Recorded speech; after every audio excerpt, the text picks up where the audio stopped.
Hey guys, welcome to Get Real Bass Fishing. Today we're going to be talking about the basics of 3 main fishing lines that you will probably be using.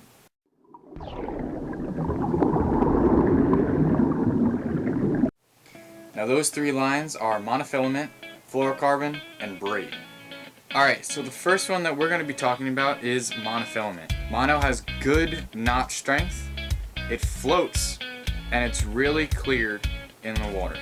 Along with that, it has great abrasion resistance, which means if you're fishing against stumps or down bushes or anything that's in the water and you rub the line against it, it should be good to go. Mono is also the cheapest of the 3, so if you're just getting into fishing and you don't have that much money to spend on it, Mono is the line to go to. Since Mono floats, it's really good for topwater. You want to keep that bait on the top of the water, hence the name. Now if you were to use other types of line, if you're using a topwater bait where the back would be sitting down in the water like this would be the back,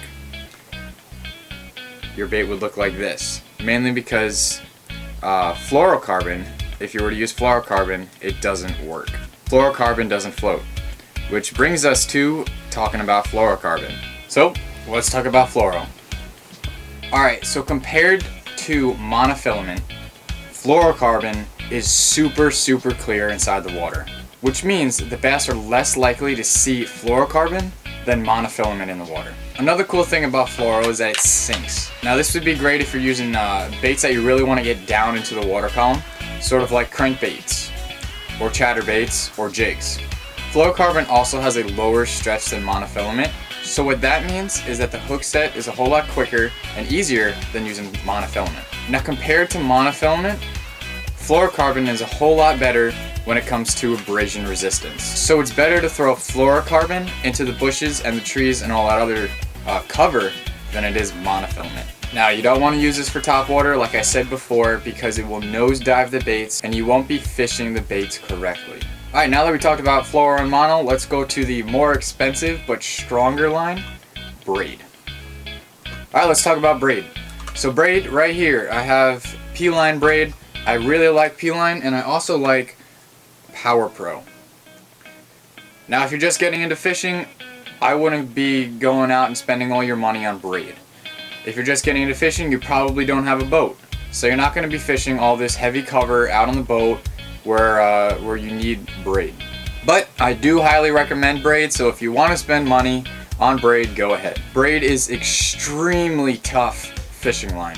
Along with that, it has 0 to little stretch. So when you're setting the hook, bam, you're right into that fish right then and there. It has almost no stretch at all. So when you hook into that, 12-inch bass out on the shore, and you go like this, man, you could possibly rip that fish right out of the water. And another cool thing about Braid, you can pretty much take down a tree with this. That is how tough Braid is.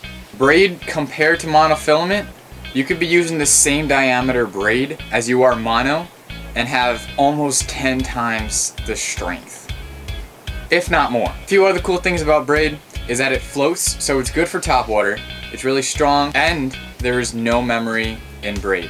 So if you're spooling it onto your reel and you cast it out, you won't have those spirals as you would monofilament.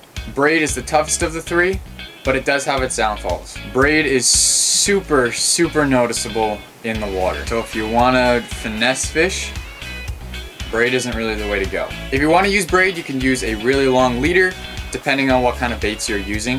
Thanks guys for watching Get Real Bass Fishing. Be sure to watch this video to the end because I have a few other clips I want you guys to see.